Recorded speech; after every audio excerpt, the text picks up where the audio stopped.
नमस्कार दोस्तों, मेरा नाम है आशुतोष और आप देख रहे हैं डायनामिक इम्पल्शन। आज के इस वीडियो में हम बात करेंगे 29 जून 2022 के करंट अफेयर्स की और ज्ञान को कभी भी छोड़ना जाए, इसलिए वीडियो को अंत तक अवश्य देखिएगा। सबसे पहला प्रश्न है, संयुक्त राष्ट्रमंडल राजनयिक अकादमी को भारत ने किस देश के साथ स्थापित किया? With which country did India establish the joint commonwealth diplomatic academy? A संयुक्त अरब अमीरात, बी सऊदी अरब, C United Kingdom, D Japan. And the right answer is United kingdom.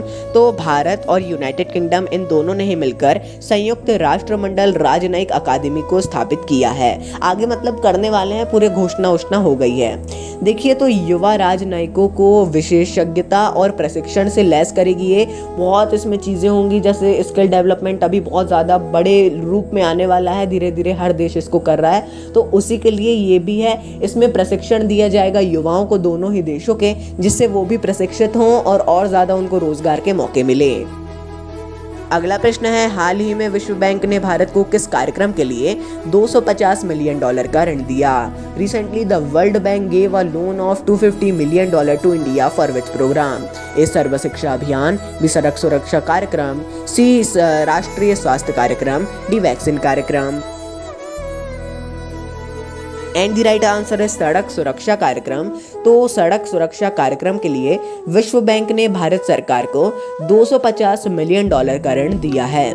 देखिए, विश्व बैंक ने जो इसमें जो राज्य भाग लेंगे उनकी बेहतर सड़क सुरक्षा प्रबंधन और उसमें सुधार, उच्च जोखिम वाली सड़कों पर परिणाम आधारित हस्तक्षेप के माध्यम से सड़क दुर्घटना में होने वाली मौतों और उनकी जो घायल होते हैं लोग, उनसे बचाव किया जाएगा। बहुत ही ज़्यादा बढ़िया है ये। इसमें अब कितने राज्य, बहुत से राज्य होने वाले हैं, सभी नहीं, फिर भी कुछ राज्य ही इसमें होने वाले हैं। उसकी जानकारी वर्तमान में तो नहीं है, इसको आप देख भी सकते हैं। अगला प्रश्न है, किसने बेलारूस की फर्म के साथ समझौता ज्ञापन पर हस्ताक्षर किया? Who signed MOU with Belarus firm? A BEL, B NPCI, C BHEL, D DGCI। And the right answer is BEL।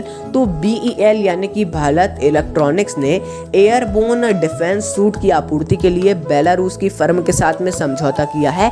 3 firm है इसमें। एक है रक्षा पहल की DI फर्म, बेलारूस की रक्षा पहल एरो प्राइवेट लिमिटेड, भारत की DI बेलारूस की एक सहायक कंपनी है, इसके साथ इन्होंने MOU किया है।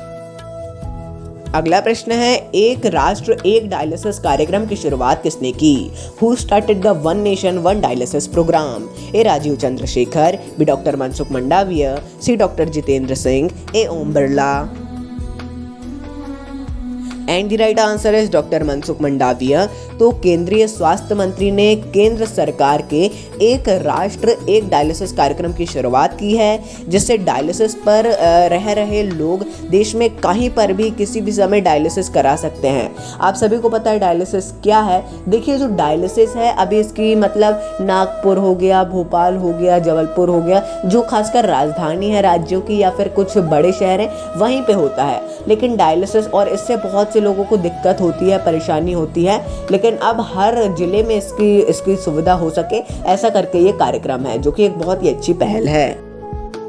अगला प्रश्न है, 29 जून को कौन सा दिवस मनाया जाता है? Which day is celebrated on 29 जून? ए राष्ट्रीय सांख्यिकी दिवस, बी राष्ट्रीय गणित दिवस, सी राष्ट्रीय हिंदू परिषद दिवस, डी राष्ट्रीय विद्यार्थी दिवस। And the right answer is राष्ट्रीय सांख्यिकी दिवस। तो 29 जून यानी कि 29 ऑफ जून को राष्ट्रीय सांख्यिकी दिवस, नेशनल स्टैटिस्टिक्स डे मनाया जाता है।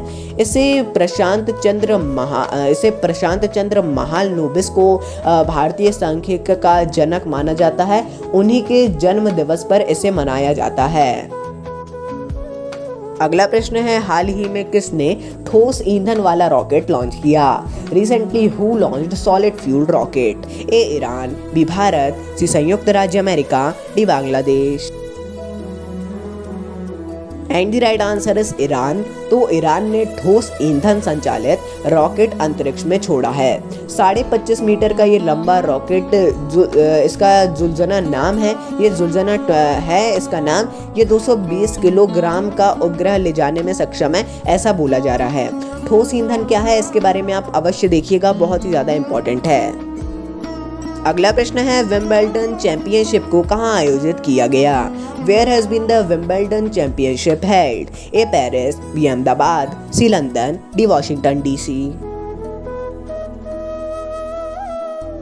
And the right answer is London. तो हाल ही में विंबलडन चैंपियनशिप को लंदन में आयोजित किया गया है। बहुत ही ज़्यादा फेमस, बहुत ही ज़्यादा मतलब कितना कहें इसके बारे में, मतलब आप समझ लीजिए अपने यहाँ आईपीएल होता है, आईपीएल भी इसके लिए सही नहीं होगा एक समझाने के लिए, ठीक है, फिर भी उसी टाइप से है ये भी। इसके बारे में आप अवश्य देखिएगा, इस साल का देख लीजिएगा। इस साल का अभी वैसे भी पूरा आया नहीं है, पूरा आता है तो अगर इम्पोर्टेंट लगता है तो उसको भी हम क्वेश्चन में लेंगे। अगला प्रश्न है हाल ही में नासा ने किस देश के रॉकेट को लॉन्च किया?